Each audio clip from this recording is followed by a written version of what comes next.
Maestro Acosta, por su deferencia y estima. Doctor Vela, buenas noches. Agradecerles por la oportunidad ¿Cómo está, doctora Avilés? Buenas noches. de exponer este tema de parte de la semiología endocrinológica. Muy bien, vamos a hablar de hipertiroidismo. Y cuando uno habla de hipertiroidismo, se imagina a la ectoscopía, ver una paciente como la que están viendo en esta iconografía, característica, ¿no? De mi hospital Loaiza, una pacientita con diaforesis, una pacientita con una mirada característica de estupefacta, con el eritema facial y el bocio. No nos olvidemos la triada clásica de Graves, que es esoftalmos, bocio y mixedema. Nos imaginamos otra pacientita con alopecia, con bocio y con la mirada del estupefacto por el componente esoftálmico, característico. Una serie de características clínicas que vamos a alargar durante esta ponencia.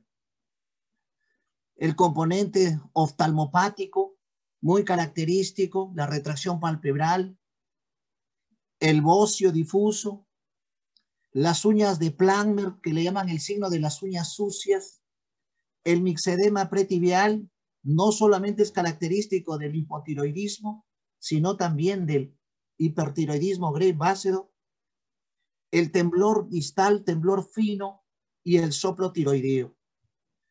Las enfermedades tiroideas como el hipertiroidismo afectan a toda la economía del cuerpo.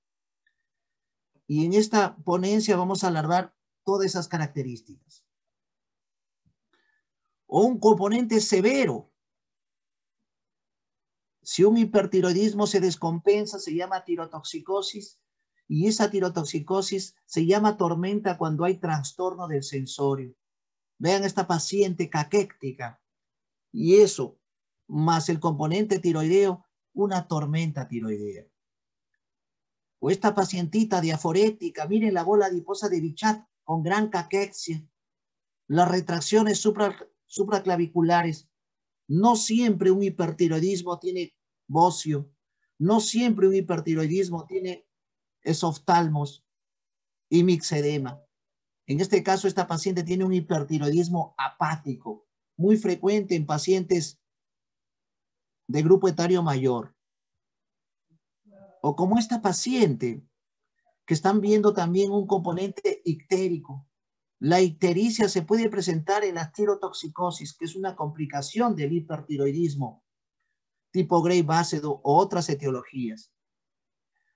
Miren el cuadro consuntivo de la paciente, miren la ictericia de palma de manos, la ictericia, la insuficiencia cardíaca son complicaciones severas y lo vamos a ver en las fisiopatologías. Cuando hablamos de hipertiroidismo, hablamos de lo más característico, la enfermedad de Graves-Basedow, que es una enfermedad autoinmune, igual que el Hashimoto, que produce hipotiroidismo, es una enfermedad autoinmune. Y por ende, hay una serie de mecanismos que explican por qué es una enfermedad autoinmune y se puede asociar a otras enfermedades autoinmunes como el lupus, la miastenia gravis, el mismo Addison. Acuérdense que el Addison también su etiología es una adrenalitis autoinmune. Pero ¿cuáles son esos mecanismos fisiopatogénicos? Estamos hablando de alteraciones a nivel del receptor, del TSH, a nivel de la tiroglobulina, a nivel del TPO, que es la peroxidasa tiroidea. Otros autoantígenos que se van a ir presentando en la fisiopatogenia del hipertiroidismo Graves-Basedow. Anticuerpos antirreceptor de TSH, antitiroglobulina, anti-TTPO. Hay una serie de inmunoglobulinas que resaltan la característica de por qué el Graves-Basedow es un componente autoinmune. A través de la cronología del tiempo y a través de la historia, una serie de estudios desde 1950, el estudio de Adams del año 56, donde ya hablaba de un estimulador tiroideo, también ya se hablaba del LATS, las inmunoglobulinas.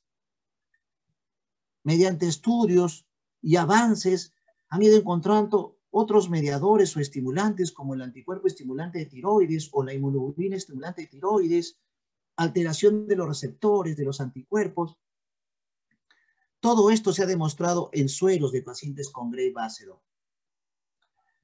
Pese a todas estas terminologías y avances, todavía no hay una noxa o etiología que explique todos los mecanismos de producción.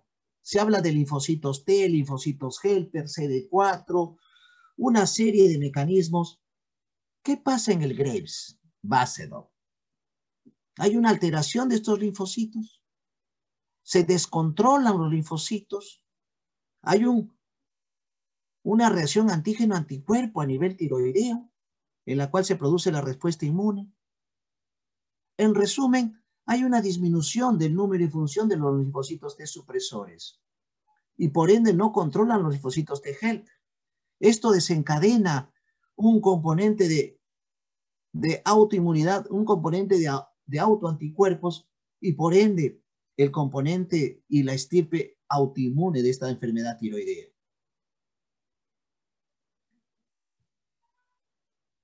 ¿Qué produce este estado hipertiroideo en el Graves? En síntesis, con todo ya larvado en las diapositivas anteriores, hay una reacción antígeno-anticuerpo que produce un efecto estimulante y mimetiza el efecto fisiológico de la TSH, como ustedes bien lo saben de ciencias básicas. Y por ende hay una serie de predisposiciones o factores desencadenantes. Y a las muestras un botón. Esto me hace recordar a mi primer paciente con tormenta tiroidea cuando era interno de medicina, en una guardia, y los familiares que acompañaron a la paciente que vino con palpitaciones, taquicardia, diaforesis, tremor, un componente psiquiátrico, habían informado que estaba de duelo. Tenía una semana que había fallecido la mamá de la paciente. Un factor desencadenante, un duelo, una impresión, la misma pandemia, una serie de factores infecciosos, traumas, una serie de factores que pueden desencadenar esas enfermedades autoinmunes que pueden estar pausiasintomáticas o silenciosas en el tiempo. Ya conociendo más o menos estos mediadores del antígeno anticuerpo, el factor estimulante a nivel tiroideo, y creo que se explica por qué hay un crecimiento difuso de la tiroides, hay una tiromegalia, hay un bocio, podemos ir larvando una serie de formas clínicas. Quiero que se lleven como impronta de esta clase que cuando hablamos de hipertiroidismo, la causa más frecuente es enfermedad de Graves-Basedow, pero no es la única. Quiero que se lleven de esta clase que cuando hablan de hipertiroidismo pueden hablar de Graves-Basedow, pero también pueden hablar de Planner, que es un adenoma tóxico, o pueden hablar de una Hashimotoxicosis. Sí, doctores, el Hashimoto, que es la causa más frecuente de hipotiroidismo, dentro de su cronología de evolución, puede presentarse como Hashimotoxicosis y luego hacer un fenómeno eutiroideo y luego un fenómeno hipotiroideo.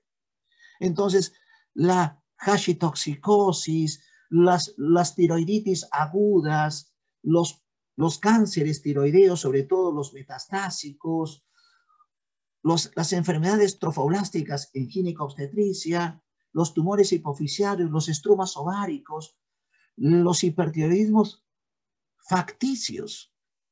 Doctora Vilés, ¿qué significa facticio?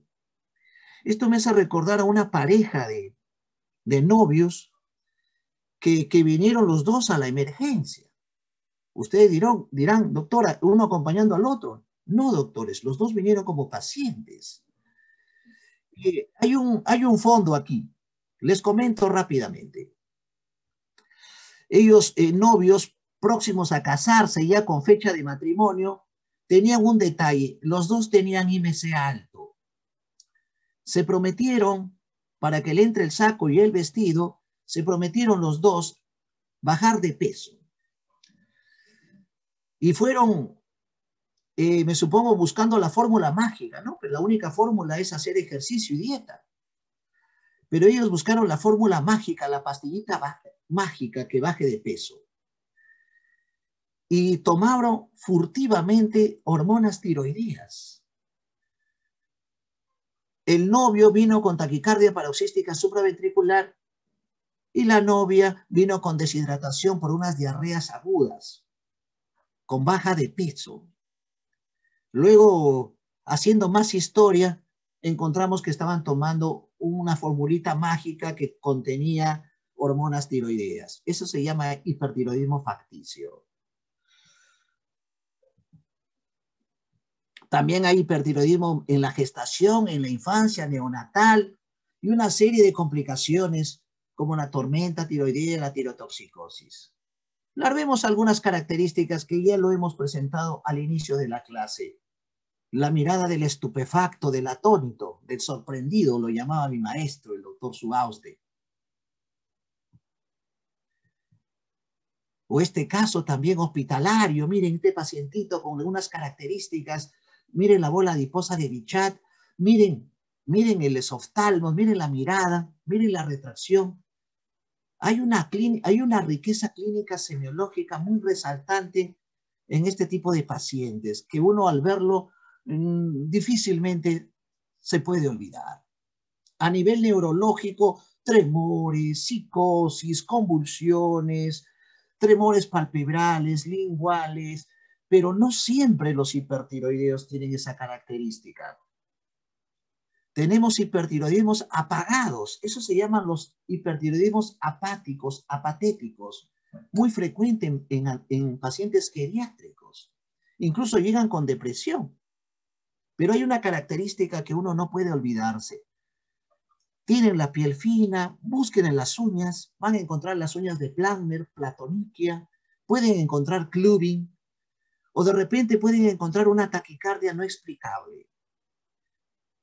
Si tienen un paciente geriátrico que está bajando de peso no explicable, taquicardia, uñas de Plantner, piel fina, y no tiene bocies, oftalmos, puede ser un hipertiroidismo apático o patético. A nivel cardiovascular, toda la riqueza semiológica, cardiológica que ustedes han revisado, desde una simple taquicardia sinusal hasta una taquicardia paroxística supraventricular, una fibrilación auricular, soplo. Hay un soplo característico patognomónico que lo escuché en las salas de los de Mayo, en el mismo Loaiza, el soplo de Mintz-Lerner. No lo he puesto aquí en la diapositiva, pero les doy como epónimo. El soplo de Mintz-Lerner es un soplo característico que se escucha en los pacientes hipertiroideos descompensados a nivel del foco pulmonar. Sistólico, característico. No se olviden auscultar la tiroides. Si la tiroides sopla, probablemente es un Graves ácido. Es difícil que otras patologías tiroideas como la hashitoxicosis, como el Plantner, como el Kervain, una serie de tiroiditis soplen. Pero el Graves ácido puede encontrar soplos a nivel tiroideo. Hay insuficiencia cardíaca a gasto alto. Cuando vean un paciente con una insuficiencia cardíaca y no hay antecedentes de coronariopatías, que es la causa más frecuente, busquen tiroides, por favor. Cuando examinen el cuello, no solamente busquen el bocio. Busquen el cuello para ver la yugular. Puede tener una ingurgitación yugular, hagan el reflujo hepatoyugular. Todas estas terminologías ustedes ya lo han visto en los segmentos anteriores. Como ven, la semiología endocrinológica les está haciendo revisar toda la semiología completa. Ese es el objetivo, doctores. Vean el bosque y no el árbol cuando examinen a un paciente endocrinopático. A nivel muscular hay disminución, puede haber cuadriplegia, paraplegia, cuadriparesia. Esto me hace recordar a un paciente que vino con cuadriparesia y tenía un componente hipopotasémico.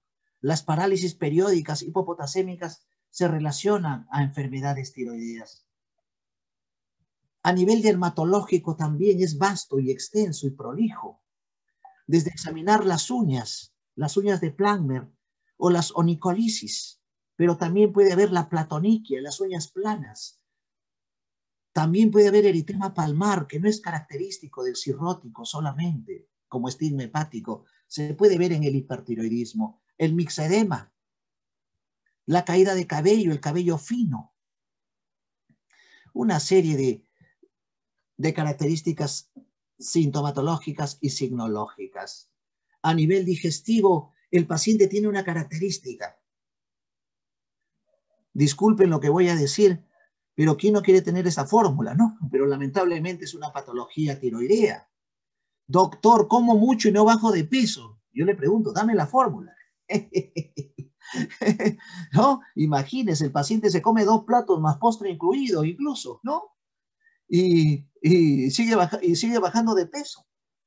Muy frecuente el paciente que va a la consulta con esa historia. Otra historia muy característica es el famoso signo del pato que me enseñó un maestro en el Hospital Loaiza. ¿Y cuál es el signo del pato? El paciente hipertiroideo está comiendo y ya tiene, como al tener hiperdefecación o hiperperistaltismo, ya está buscando la puerta, mucho más si está en un restaurante, buscando la puerta del baño. Eso es el signo del pato. El paciente come y a los pocos minutos o al poco tiempo quiere defecar. Eso se llama la hiperdefecación. Tiene una hiperfagia característica. El paciente cuando se descompensa puede ser un componente emético, dolor abdominal, que puede simular un abdomen agudo quirúrgico. Mucho más si está en crisis tirotóxica. Doctora Vilés, ¿cómo simula un abdomen agudo quirúrgico? Te puede confundir. Alteración de los ruidos, puede haber resistencia abdominal. Te puede confundir con un abdomen quirúrgico como un cuadro apendicular, diverticular, policistopático. Acuérdense que las endocrinopatías pueden simular un abdomen agudo con resistencia abdominal, dolor difuso, pensando en una peritonitis. El clásico ejemplo es la cetoacidosis diabética. Acabamos de tener hace poco un paciente con dolor abdominal intenso, con náuseas, vómitos y diarreas. Le examina el residente, resistencia abdominal, abdomen agudo quirúrgico. No, doctores. El paciente tenía cetoacidosis diabética. Por eso es importante hacer una buena historia. Tenía antecedentes de poliuria, polidipsia, polifagia. A nivel del aparato reproductor puede haber hipomenorrea, oligomenorrea, puede haber abortos espontáneos, puede haber alteración del líbido, pero también puede haber erotomanía, tanto en hombres como en mujeres, aumento del líbido y actividad sexual, como dice en la diapositiva. Como ven, las endocrinopatías afectan a toda la economía del cuerpo. Es por ello que yo siempre a mis alumnos, a mis internos, residentes, les digo que examinen completo a un paciente endocrinopático, desde el pelito hasta la uña, completo. Y van a hacer buenos diagnósticos semiológicos de las endocrinopatías. A nivel ocular también es extenso y vasto, ¿no? No solamente la oftalmopatía, la retracción palpebral, el estrabismo, también hay proptosis, también hay retracciones, hay parálisis, hay alteración de los músculos extraoculares, el esoftalmos, que puede ser leve, moderado y severo, y la gran proptosis que tiene el paciente. Hay que hacer un buen examen ocular, viendo los bordes, viendo la pupila, viendo las escleras. Miren la mirada brillante y la mirada del estupefacto. Hay una serie de signos como el del von Graef al momento de dirigir la mirada hacia abajo. El signo de Reichenbach, que es un temblor fino, se le hace cerrar el ojo en lo posible y tiembla. Hay un temblor fino en el párpado superior. El signo de Goffroy, falta de arrugas al momento de dirigir la mirada hacia arriba. También hay compromiso de los músculos extraoculares, del recto inferior, recto interno, recto superior. Por eso hay que hacer un buen examen semiológico completo. El clínico, el endocrinólogo clínico, el clínico, no solamente examina las partes que le interesa de las endocrinopatías como la tiroides. Un buen clínico que busca patologías endocrinopáticas, agarra su linterna y ve el reflejo pupilar. Fija la mirada y la cabeza para hacer los movimientos oculares. Agarra su oftalmoscopio y hace un buen fondo de ojo, un buen clínico que busca endocrinopatías. Agarra su martillo y ve los reflejos y va a encontrar hiperreflexia. Evalúa sensibilidades, agarra su estetoscopio, busca soplos, busca tercer o cuarto ruido. Palpe el abdomen y busca citis, esplenomegalia, hepatomegalia. Se dan cuenta que es importante el examen completo en endocrinopatías. También hay fatiga, disconfort, visión borrosa, alteración de la convergencia, edema periorbitario, abolición de movimientos extrínsecos del ojo. Es vasto el compromiso ocular. Hay lagoftalmos. Doctora Avilés, ¿qué significa lagoftalmos? Lagoftalmos viene del lagomorfo. Y el animal que es lagomorfo es el conejo. Cuando uno ve al conejo, siempre para con los ojos abiertos. Eso es lo que se produce. No puede cerrar el ojo el paciente que tiene un gran esoftalmos. Eso se llama lagoftalmos, que indica que también hay alteración del orbicular y que indica también alteración del séptimo par craneal. Al no poder cerrar el ojo, puede haber queratitis, puede haber perforación de la córnea, panoftalmitis, como en este caso. Mire, edemas periorbitarios, hemorragias, dolores oculares, ojo seco, con sensación de arenilla. El paciente tiene visión nublosa, borrosa. Como ven, hay una serie de componentes. Y por el gran componente oftálmico, por el esoftalmos, puede haber comprensión del nervio óptico, edema de papila, borramiento, papilitis, atrofia. Puede haber algunas situaciones clínicas que estoy seguro se recuerdan del síndrome de Claude-Bernard-Horner. Lo vieron en el síndromes mediastinales. Esos pacientes que hacen edema en esclavina, edema de cara, edema de brazos, por un carcinoma broncogénico, comprime el tronco brachiocefálico. Ese paciente puede producir Claude-Bernard-Horner, componente del nervio simpático cervical. ¿Y cómo produce un cuadro mediastinal, doctora Avilés? La tiroides, el hipertiroidismo, el bocio sumergido. Hay una maniobra que se llama la maniobra de Marañón o la de Pemberton, que sirve para examinar este tipo de bocios, que comprimen todo ese plexo y produce Claude-Bernard-Horner, que puede tener tosis, anhidrosis, miosis. Como ven, doctores y doctoras, hay un extenso larvado clínico, sintomatológico, signológico, nerviosismo, baja de peso, intolerancia al calor, tremor distal, transpiración, hiperhidrosis, manos calientes, sudorosas, hipertermia, hiperfagia, dermografismo, eritema palmar, miopatías. Es toda la medicina lo que compromete el hipertiroidismo. Hay una serie de tablas, scores. Uno es el score de Buch-Bartowski, que no lo voy a alargar hoy. Lo verán cuando lleven el curso de endocrinología clínica, creo que es en medicina 3, si no me equivoco, para ver la severidad, si es tormenta o tirotoxicosis. Pero también se evalúa algunos factores como el peso, el pulso, el bocio, la alteración neurológica y miopatía. Cuando vean un paciente con insuficiencia cardíaca, edema agudo de pulmón, ictericia en un hipertiroideo grave ácido, que es el representativo, póngale tirotoxicosis. Y cuando vean un paciente con hipertiroidismo que tiene trastorno del sensorio, tipifíquenlo como tormenta tiroidea. Llévense esa impronta clínica de esta charla. El diagnóstico, doctores, doctoras, el diagnóstico es clínico, como la esencia de este curso de Medicina 1 y de Semiología. Quiero que se lleven de esta charla eso, que el diagnóstico es clínico. En mi emergencia no esperamos que el paciente, llegue el resultado de la T3 y T4. No esperamos que llegue la ecografía tiroidea, la tomografía tiroidea, la mamografía tiroidea. Doctores, si un paciente viene con toda la clínica larvada, con esoftalmos, bocio, mixedema, diaforesis, tremor distal, eritema palmar, uña de Planner, onicolisis, cabello fino, caquexia, doctores, No esperamos esos resultados para iniciar un tratamiento inmediato. El tratamiento inmediato va a revertir la tormenta tirotoxicosis y va a revertir la tirotoxicosis y vamos a salvar la vida del paciente.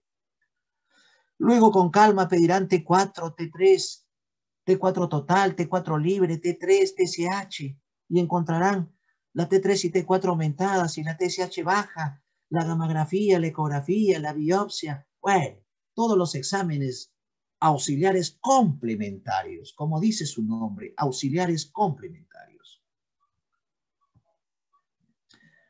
No solamente es Gray-Basedow, hablé de la hashitoxicosis, hablé del Plummer, hablé de la función multinodular hiperfuncionante, que tiene otra fisiopatología. Se puede ver en zonas carentes de yodo. Tenemos zonas endémicas carentes de yodo, pese a los programas de PRONEDI que hay del MINSA, a nivel de Ancash, a nivel de Junín, Huancayo, Cerro de Pasco, algunos pueblitos, hay zonas carentes de yodo. Y ahí también pueden formarse fenómenos como el fenómeno de Jod-Basedow, como el bocio multinodal funcionante. No siempre hay esoftalmos o mixedema. Son cuadros distintos, como este cuadro de esta paciente, ¿no?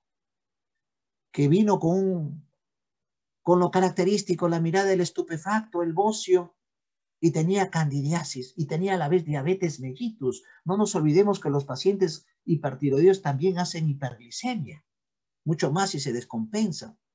O esta paciente con esoftalmos e ictericia, que ha hecho una insuficiencia cardíaca derecha, que tiene diversas fisiopatologías. O los adenomas tiroideos tóxicos, que también pueden dar crisis tirotóxica y que está relacionado a algunos genes que alteran el eje del TSH. O la enfermedad de Plummer, que es menos frecuente que el Graves. No se confundan, doctores. Uñas de Plummer se ve en pacientes hipertiroidismo Graves-Basedow. Y la enfermedad de Plummer es un bocio nodular tóxico, que también puede debutar con miopatías, apatías, no siempre lo característico, y también se puede ver en zonas rurales. Muy bien, doctores, he querido transmitirles esa impronta de esta clase, el componente clínico larvado extenso.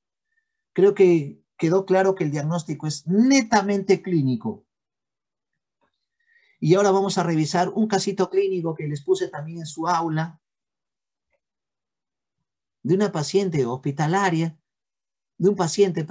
varón de 50 años con antecedentes de fibrilación auricular. Acuérdense que la fibrilación auricular es la arritmia más frecuente, ¿no? Que se puede ver en cardiopatías valvulares mitrales, en miocardiopatías. Puede haber tercer o cuarto ruido y el paciente puede tener alteración de las R's y ausencia de onda P, como lo han revisado en cardio, semiología cardíaca. Miren, recibe amiodarona 200 miligramos, que es un antiarrítmico. El paciente comienza a hacer también taquicardia paroxística, recibe propanolol y digoxina.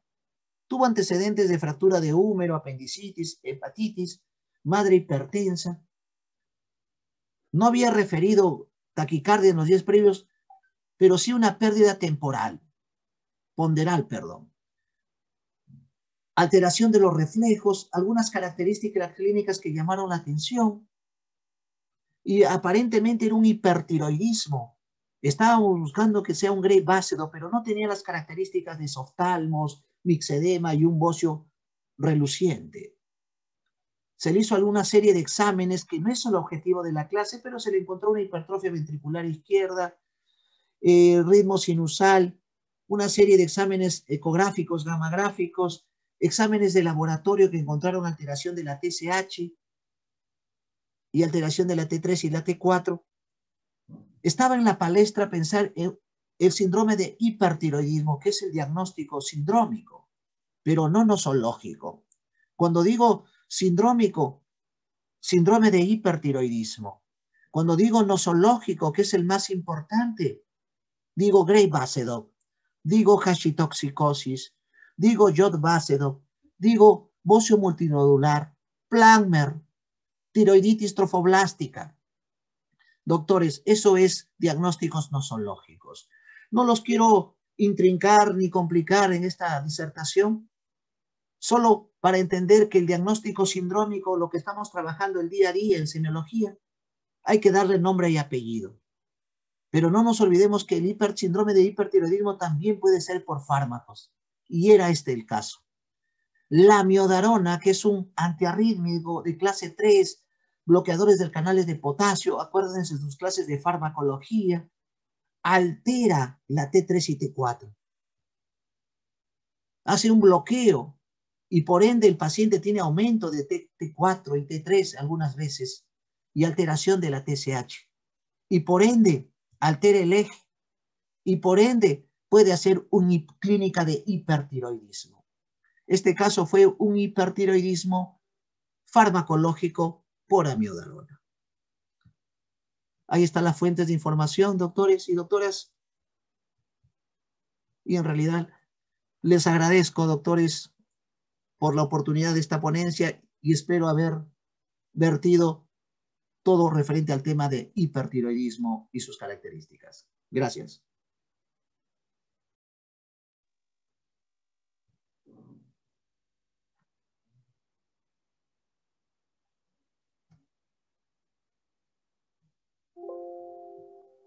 No le escuchamos, doctor. Gracias, Roberto. Perdóname. Había mandado un chat a los alumnos para que nos hicieran preguntas. Esperamos algunos minutos, por favor, unos 5 minutos para que puedan los alumnos hacer sus preguntas.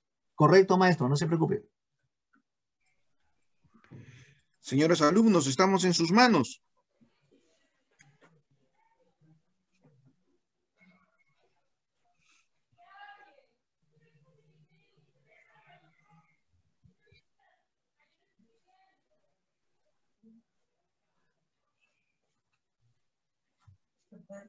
Sí.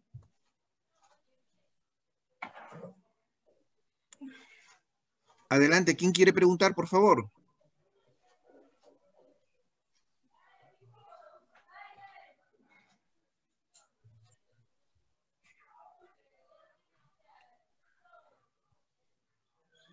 Bien, Roberto. En tu clase has sido preciso. En el audio, en la clase con audio que tú entregas a los alumnos, que está desde el miércoles abierto para que ellos la puedan apreciar, has complementado brillantemente y pausadamente las cosas más importantes del síndrome hipertiroidismo y la has adornado con los cuadros nosológicos dándoles las importancias respectivas. Es decir, no solamente nos has hablado puramente del hipertiroidismo, sino en qué datos deben basarse los alumnos para comenzar a pensar sus cuadros nosológicos. Gracias por ello, gracias por tu paciencia y adelante con tu trabajo como médico asistencial. Gracias, maestro. Gracias por la oportunidad. Gracias, doctor Vela. Buenas noches. Buenas Éxito. noches, buenas doctor noches. Avilés. Muchas gracias. Hasta luego, maestro. Hasta luego. Excelente. Con todos los alumnos, señores alumnos, muy buenas noches. En la mañana han dado su examen de nefrología formativo, así que nos estaremos encontrando el próximo miércoles para redondear y aumentar el por qué, porque estoy seguro que van a tener muchos cuestionamientos después de tener los resultados respectivos. Doctor Vela, gracias por su tiempo y su paciencia. Nos estamos Buenas noches, encontrando doctor. el lunes a las 6 de la tarde para el caso clínico. Muy Así es. buenas noches con todos.